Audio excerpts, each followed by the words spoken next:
कमळ जे हिमालयात आढळतं आणि महाराष्ट्रात किंवा दक्षिण भारतात ज्याला ब्रह्मकमळ म्हटलं जातं, या दोन्ही फुलांमध्ये काही साम्य आहेत. ते साम्य म्हणजे सगळ्यात पहिली गोष्ट, ही दोन्ही फुलं रात्रीच फुलतात. वर्षातनं एकदाच या वनस्पतीला फुलं येतात. दोन्ही फुलांचं देवतांच्या पूजनामध्ये अनन्यसाधारण महत्त्व आहे. ही दोन्ही फुलं देवतांना अर्पण करणं हे मनोकामना पूर्तीदायक मानलं जातं. आणि या दोन्ही वनस्पतींमध्ये मूळ फरक हा आहे की या दोन्ही वनस्पती वेगवेगळ्या जातीच्या आहेत. ब्रह्मकमळ जे हिमालयात आढळतं ते सूर्यफूल वर्गातल्या जातीचं आहे आणि जे फूल इकडे दक्षिण भारतात आणि महाराष्ट्रात ब्रह्मकमळ म्हटलं जातं ते कॅक्टस निवडुंग प्रकारातलं आहे.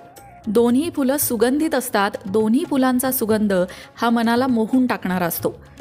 ज्या फुलाला एपिफायलम ऑक्सिपेटलम म्हटलं जातं, जे फूल महाराष्ट्रात किंवा दक्षिण भारतात आढळतं, त्या फुलाचं सुद्धा ज्योतिषशास्त्राच्या